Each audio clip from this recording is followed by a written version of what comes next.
You just cannot say the word conspiracy without everybody thinking you're some kind of nut job. We probably have Mel Gibson to thank for that, because he was in the movie Conspiracy, not because, things. But you can't deny that some events, some incidents sort of look a bit fishy when you put them under a microscope. And technology isn't any different. If you look at certain things, yes, they do appear to be a bit conspirative. And these are the top 7 tech conspiracies that may actually be true. Conspiracies involving technology, involving software, hardware, companies that may or may not be actually working against you. But first, as a disclaimer, I am not making any accusations against any company. I am just stating things that people believe. This is not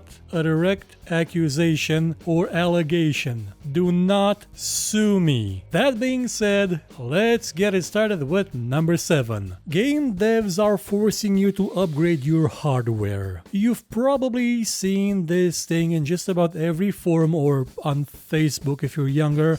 Whenever the system requirements for a brand new game are announced, they're usually not necessarily gigantic, but some people will say, oh, these game developers always making us upgrade our hardware. They're intentionally making games badly optimized just so we would buy bigger graphics cards, faster CPUs, and more RAM, and larger hard drives. But is that actually true? Well, someone in Ubisoft did at one point say that their approach to optimization was just plumping in a bigger video card in the testing rig, words which were later corrected and retracted, and turns out he didn't say exactly that. But you kinda can't help notice that a lot of games just come out very, very poorly optimized.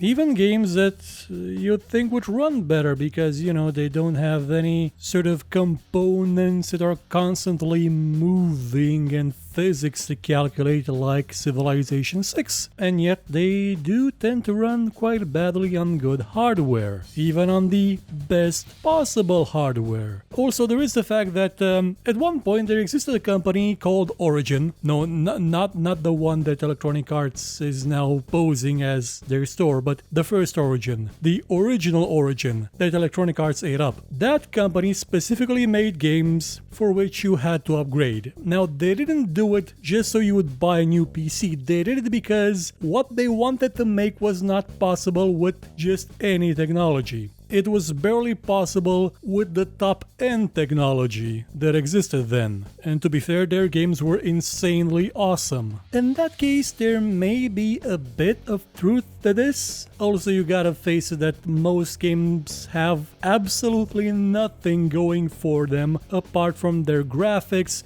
so they're gonna pump all the budget into that and hope that people buy it. I mean, it worked for Crytek 3 times, and now it sure as hell isn't working. Number 6. Printers are a ripoff.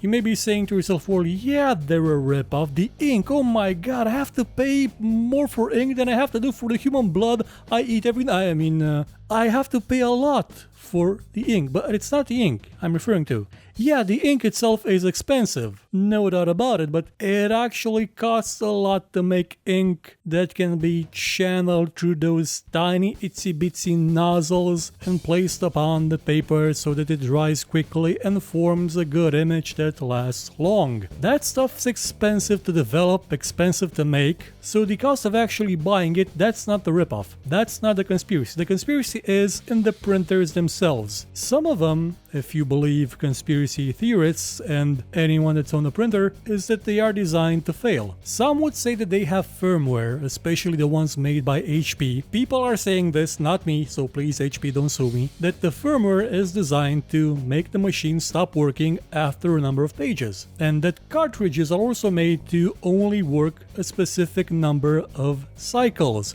even though there is more ink left. And the printers themselves are made to waste ink. And also everything you print has little tiny, almost imperceptible dots on it that make that page uniquely identifiable to one printer, to one location, so that, I don't know, if you make a ransom note, the FBI can find you, or if you make, I don't know, pamphlets denouncing a totalitarian regime, the stormtroopers can burn your house down. Now, I'm not saying that all this is true, but there sort of is a kind of a lot of evidence that sort of shows that, yeah, all this stuff is not really that false. Now, personally, I would not say that it is actually true because I have heard other conspiracy theories about assassins being sent after people that manage to create firmwares that are sort of universally good and will unlock printers. But some people are saying them. Not me. No, not me. Number 5. DirectX 12 is a lie. As conspiracies go, this is one of the newest ones you will hear. And it goes a bit like this. Nvidia once said that they had been working with Microsoft on DirectX 12 for about 4 years. This wasn't something they said this year or last year or 2 years ago. It was when AMD announced Mantle. And here's the kicker, if they were working on the DirectX 12 for so long, why then did Mantle come out first? Why did Mantle work better out of the box? Why were developers like software developers using Mantle first? Why are bits of Mantle in DirectX 12? And why are Nvidia's own video cards not up to the maximum spec of DirectX 12? And how come only this year, like this month, did they release a driver that addresses DirectX 12 issues? A driver which came 4 years after they said they'd been working with Microsoft for about 4 years on DirectX 12. And you kinda gotta face it, DirectX 12 with, what is it now, 8 years of theoretical development is not that great, with some developers, like Nix's that makes sometimes mostly good PC ports of Square Enix games, saying that DirectX 12 is kind of a hassle to implement, kind of a pain, with not a lot of upside to it, unlike Vulkan, which is basically Mantle with Spurv in it. Now, I'm not saying that DirectX 12 was a rush job initiated after Mantle was announced and is still playing catch up to Vulkan, even though it's been out for longer than Vulkan, but it kinda makes you wonder, maybe Microsoft is full of... Okay, I can't swear anymore because YouTube's gonna flag our videos. Maybe full of manure. Number 4. Apple and Microsoft stole everything from Xerox. Now, if you've learned about technology from the media in the last decade, you know that Steve Jobs invented everything and he should be canonized, and that Bill Gates also invented everything and should be canonized as well. But did they actually invent everything? Because when you actually look at what happened, it sort of makes you realize that, wait a minute, didn't Xerox have the first computer with a graphical user interface and the mouse many years before the Apple II was even released, or Microsoft existed for that matter? Yeah, wasn't the Xerox Alto the foundation for just about everything we now have in terms of computing technology? Because Apple and Microsoft stole every good idea it had and sort of passed them on as their own creations for a while. Now, to some people this may actually sound like historical fact, but again, we live in a world where facts are just not what they used to be. I mean, who cares about the facts? We all know that the iPhone was the first telephone ever made, and that there were no tablet computers before the iPad, and no watches before the iWatch, which is a device that taught people how to run because no one knew how to run or exercise before it. Number 3. The crippled AMD code. The conspiracy theory is that at one point, when it may have been losing ground badly, Intel modified its compiler, its C++ compiler, which is used by generally everyone, so that it would not necessarily have the exact same results for everyone. Namely, when the code is executed, it checks whether the CPU on the machine is genuine Intel or not. If it's genuine Intel, it just works without a hitch. If it's not, if it's something like, I don't know, an AMD CPU, a Cyrix CPU, Qualcomm, a Samsung Exynos, if it's something else, it may not execute on the same code path and provide a less than optimal way for that code to actually be executed. And in some cases, the code doesn't execute at all. For example, there was a bit of a bug in the compiler, yes, I was doing the air quotation marks, where the code that checked whether a CPU had support for SSE2, which is a extension that sort of every CPU back then had, well, most of them, also checked if that CPU was a genuine Intel CPU, and if it wasn't, even if it supported SSE2, it just stopped executing. Now, I'm not accusing Intel of being goddamn fascists. The people in the conspiracy may say that, and a couple of governments for which Intel sort of still has to pay a couple of billions, but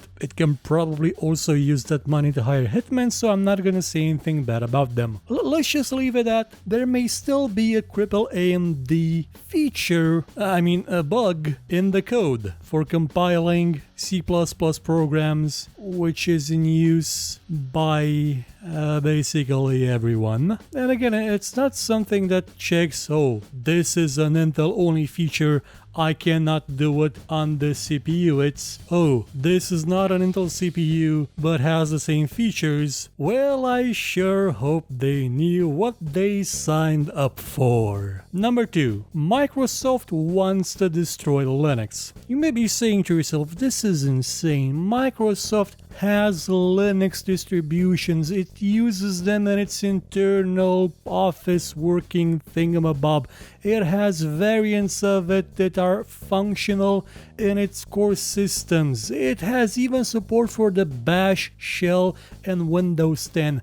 How can it be trying to destroy Linux? Well, the conspiracy theorists would point out to literally everything else Microsoft has ever done, ranging from the leaks a couple of decades ago from the Microsoft HQ, where it said, in essence, that Linux and free operating systems, free open source operating systems are a threat and must be destroyed, through fear, through lies, through misinformation, through everything possible, even legal means, by bombarding the people working on Linux with all sorts of copyright claims and infringements on stuff that may actually not have been trademarked or trademarkable or copyrightable by anyone. Oh yeah, and the conspiracy theory that maybe Microsoft is paying certain companies to not support Linux, or no, that would be actually sort of accusation. No, they're sort of paying incentives to support Linux less than they support Windows, or to be more enthusiastic with their support of the Adobe suite for Windows. I mean, not that I have named any companies' names that may be, oh look, a squirrel. And the number one conspiracy theory in technology is everything is spying on you. I've been thinking about how can I formulate this in such a way that it actually sounds like a conspiracy theory and not just a fact. 4 years ago, this was a conspiracy theory. I was even doing at the time a new show where I played a character that was a conspiracy nut, always going on about being wiretapped, having emails read, wearing a tinfoil hat, running and hiding from black helicopters. And then the Prism program was revealed, which sort of made everything I said as that character no longer a conspiracy, no longer fictional, no longer a lie. You're being spied on right now, everything you're doing. By the NSA, by the CIA, by the FBI, by the Mossad, by the FSB, by your country's local spying agency with the help and blessing of the other big ones, and of course with the compliance of the technology companies who think, hey, maybe we should protect our customers, but most of them are in the US, so they have no actual legal recourse to stop a warrant from a secret court ordering them to allow spying, and they usually have a gag order associated that prevents them from actually saying that they are letting others spy on you. Not for your own good, not for your protection, but because they can. And again, this is not a conspiracy theory. This is a conspiracy fact. Proven multiple times. There's a gigantic instrument watching everything you do, and it is not benevolent. And as time goes on, it will slide further and further into being simply the tool of dictatorship.